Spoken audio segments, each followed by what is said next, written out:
राज्यात पुन्हा राजकीय भूकंप. अजित पवार महाविकास आघाडीमध्ये परतणार.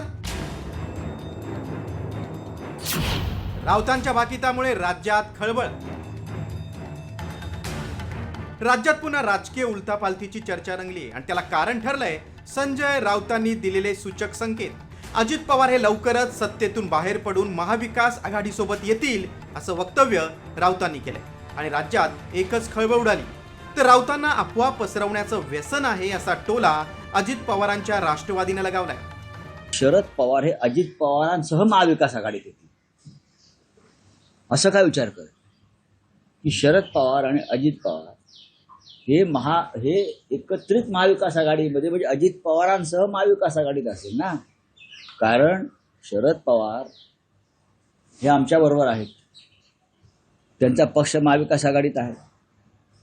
अजित पवार हे महायुतीमध्ये आहेत, तरीही त्यांनी महाविकास आघाडी बरोबर पाठ लावलेला आहे. हा निर्णय स्थानिक पातळीवरच्या राजकीय परिस्थितीनुसार झालेला निर्णय आहे.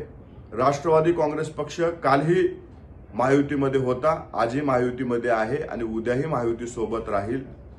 संजय राऊत साहेब अफवा पसरवणं त्यांचं व्यसन आहे आणि त्या व्यसनाच्या अधीन राहून त्यांनी केलेलं वक्तव्य राष्ट्रवादी काँग्रेस पक्ष हा महायुती सोबत आहे आणि महायुती सोबत राहील.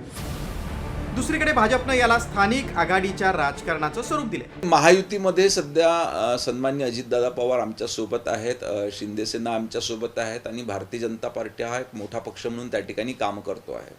येणाऱ्या निवडणुकांकरता कदाचित जर का राष्ट्रवादींना वाटत असतील त्या येणाऱ्या निवडणुका ह्या स्थानिक स्वराज्य संस्थांच्या निवडणुका आहेत, तो पूर्णपणे त्यांच्या पक्षाचा विषय असून ते लोक त्याच्यावरती निर्णय घेतात. खरं तर नगरपालिका निवडणुकीपासूनच अजित पवार आणि शरद पवार एकत्र आल्याचं पाहायला मिळालं. एवढंच नाही तर पुणे आणि पिंपरी चिंचवड महापालिकेत अजित पवारांनी भाजपवर घोटाळ्यांच्या आरोपांची लढ पेटून दिली. त्यानंतरही दोन्ही राष्ट्रवादीनं जिल्हा परिषद निवडणुकीत एकत्र आल्यात. त्यात विशेष म्हणजे पवारांच्या राष्ट्रवादीचे उमेदवार तुतारीऐवजी घड्याळ चिन्हावर निवडणूक लढवण्यास तयार झाले. हे भाजपला खटकत असतानाही अजित पवार हे शरद पवारांसोबतच्या आघाडीबाबत ठाम आहे. त्यातून अजित पवार आणि भाजपमधील अंतर वाढण्याची शक्यता आहे. मात्र हे अंतर वाढत गेल्यास राज्यातील राजकारणात उलथापालथ होण्याची शक्यता आहे. मयूर राणीसह ब्युरो रिपोर्ट, साम टीव्ही न्यूज, मुंबई.